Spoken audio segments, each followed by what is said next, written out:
Hi, my name is Shanika Roman Rodriguez, and today for my Asian politics class, we will be going over the history. Japan's history of sexism isn't collapsing, it's actually being enforced by its first female prime minister.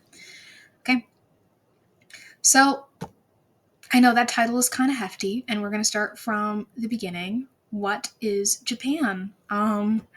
Japan is an East Asian country located across the Pacific Ocean from us. Today it's a strong American ally, and it is a strong powerhouse in many fields. It wasn't always like that, and basically has gotten a facelift after World War II. Um, it is a constitutional monarchy, meaning it has a royal family, but they're more figureheads than actual people of power. They are a democracy, so they elect a prime minister. Basically, before a couple weeks ago, their prime minister has never been a female. It has only been a man, but that has changed.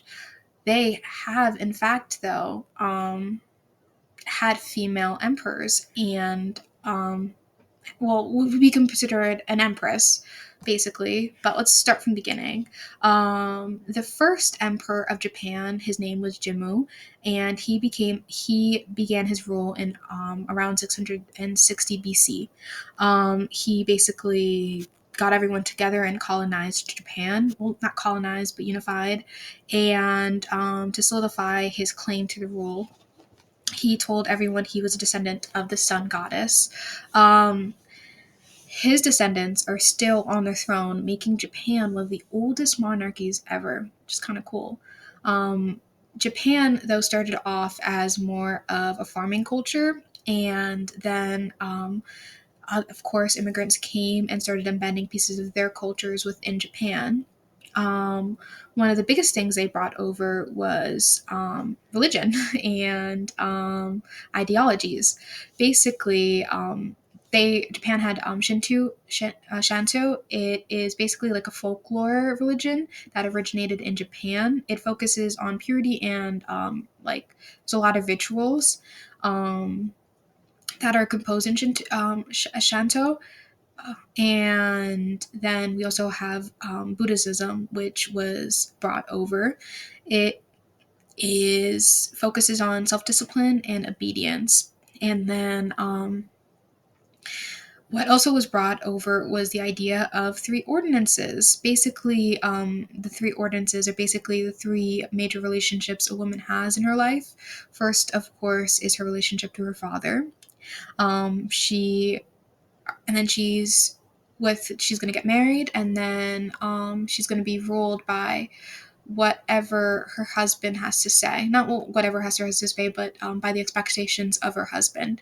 And then she's going to have a son one day, and then that son is going to be the person that she's going to have to look on to when she's older. These three familiar values are very important. um, they define a woman. um, and then let's go a little back here. Basically, how Japan works as well is that they have, well, this is how it worked. They had an emperor and an empress, but the emperor, he's allowed concubines, and these concubines are just um, are literally just kept around for their bodies and like their production of heirs. And so it was this crazy system that subjugated women into how, like, basically just their beauty, and how, like, basically their only role was to entertain the emperor. That was it. So the empress, she has some kind, like, she obviously has power, even if it's just for show. She has power, while the concubines had no power. And it was actually a very dangerous system that pitted women against each other, because there wasn't just one concubine. An emperor can have multiple. And so these concubines are also their way of life is defined by their relationship with the emperor and their standing there. So there were low off concubines that lived in squabbles, while other ones lived basically like emperors, like empresses. Um, and of course, there's a long history of concubines being poisoned and murdered after they become pregnant with an heir. And so that whole system was just really bad for women. Like, it was just like, yeah. Um, yeah. And then it wasn't that Japan, but Japan has also had empresses who have held the position of basically held position of emperor, um, and had the same amount of political power. A very famous example would be Empress I don't know, Shanku. She ruled from 593 BC to 628. She promoted Buddhism, she strengthened relationship with China, and she helped shape early government reforms. So, um, yeah.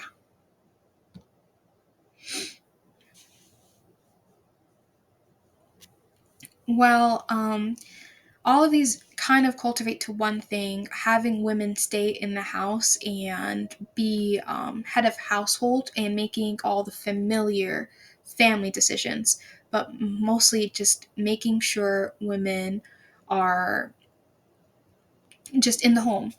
And a really big saying was "good wife, wise mother," which is 100% correlates to the three ordinances. How a woman's whole being is just mother, and what she bring to the family.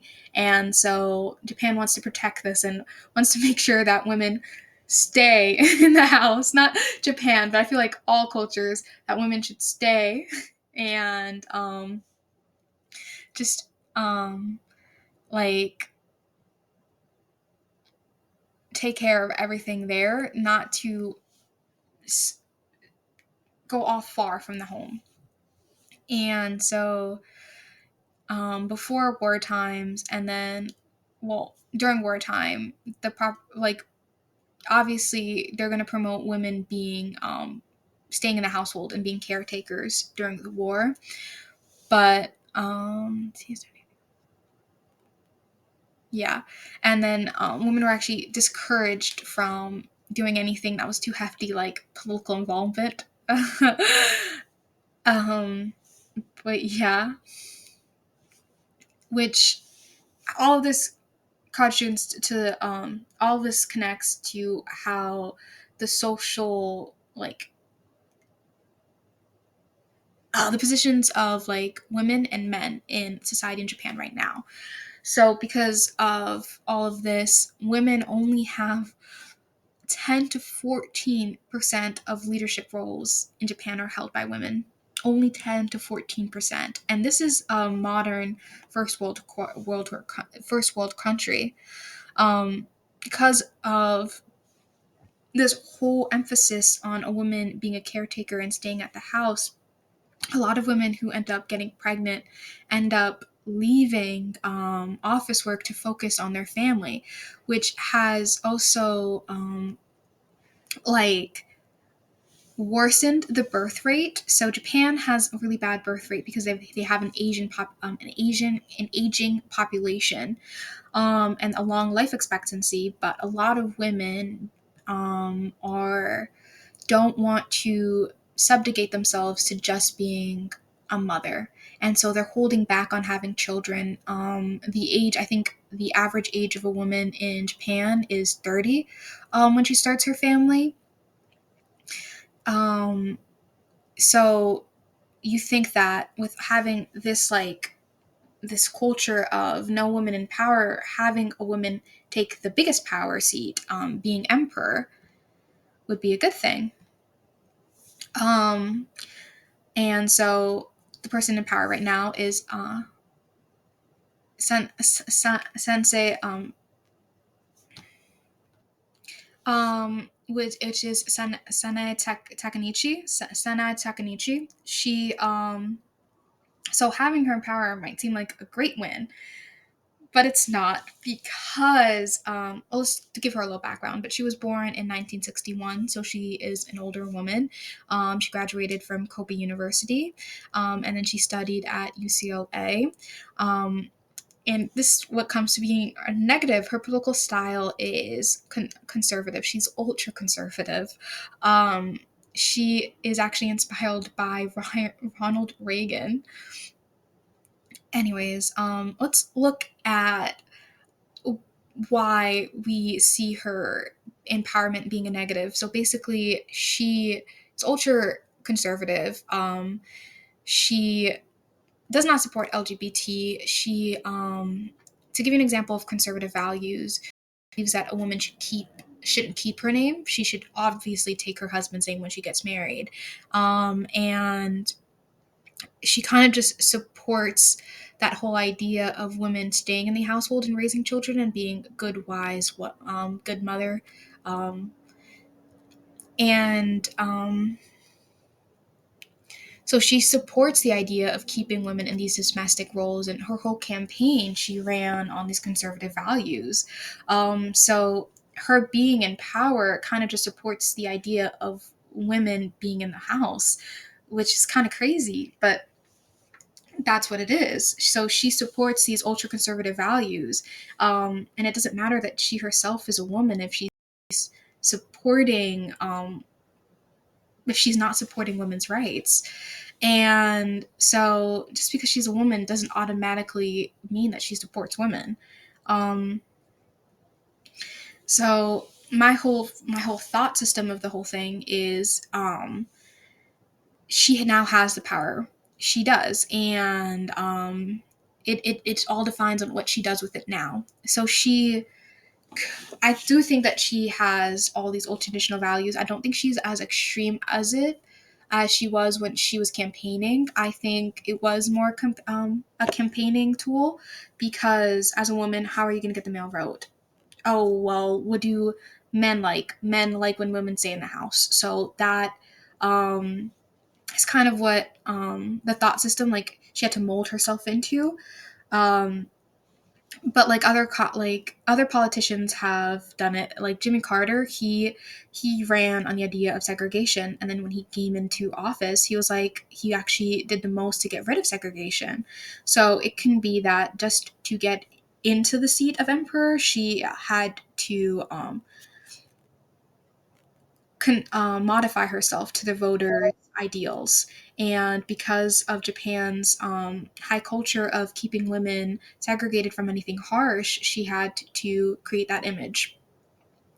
I don't know what she's going to do now that she's in power, but I hope the best for Japan.